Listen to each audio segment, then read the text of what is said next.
Agnipath scheme अगले 10 साल में 3 लाख तक घट जाएगी आर्मी में जवानों की संख्या। अग्निपथ योजना को लेकर सरकार की तरफ से लंबी प्लानिंग की गई। कहा जा रहा है कि आने वाले सालों में आर्मी जवानों की संख्या को कम करने पर जोर दिया जा रहा है।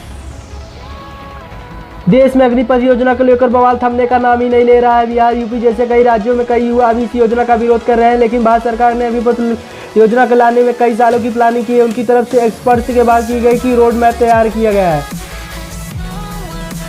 अब आज तक को मिली जानकारी के मुताबिक अग्निपथ योजना के जरिए सरकार सिर्फ पेंशन को कम नहीं करना चाहती, बल्कि आने वाले समय आर्मी के जवानों की संख्या को कम करने पर जोर कहा है कि वर्तमान में सेना में जवानों की संख्या 13 लाख से ज़्यादा, लेकिन इसी आंकड़ों को अब आने वाले सालों में 11 लाख के अंदर में लाने की कोशिश की जाएगी।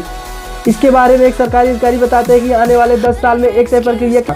ऐसा देखा गया है कि अगर देश की सेना में मॉडर्न बनना है, अगर टेक्नोलॉजी में एडवांस होना है, तो ऐसे में मैन पावर और इंटेंसिव नहीं बन सकते हैं। अनुमान तो यह भी लगाया गया है कि आज से 10 साल 15 साल भारतीय सेना में जवानों की संख्या 10 से 10.5 लाख पहुंच गई है, और फिर भी कई सालों तक इसे कई आंकड़ों इर्द गिर्द रखा जा सकेगा। खास बात यह रही कि अग्निपथ की वजह से 4 साल के अंदर 75% से ज़्यादा जवान सेना छोड़ जाएंगे।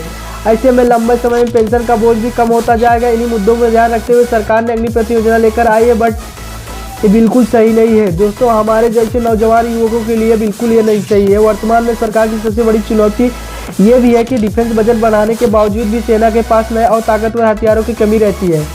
लेकिन हम लोगों की ज़िंदगी के साथ खिलवाड़ करके इन लोगों के साथ ऐसा नहीं करना चाहिए।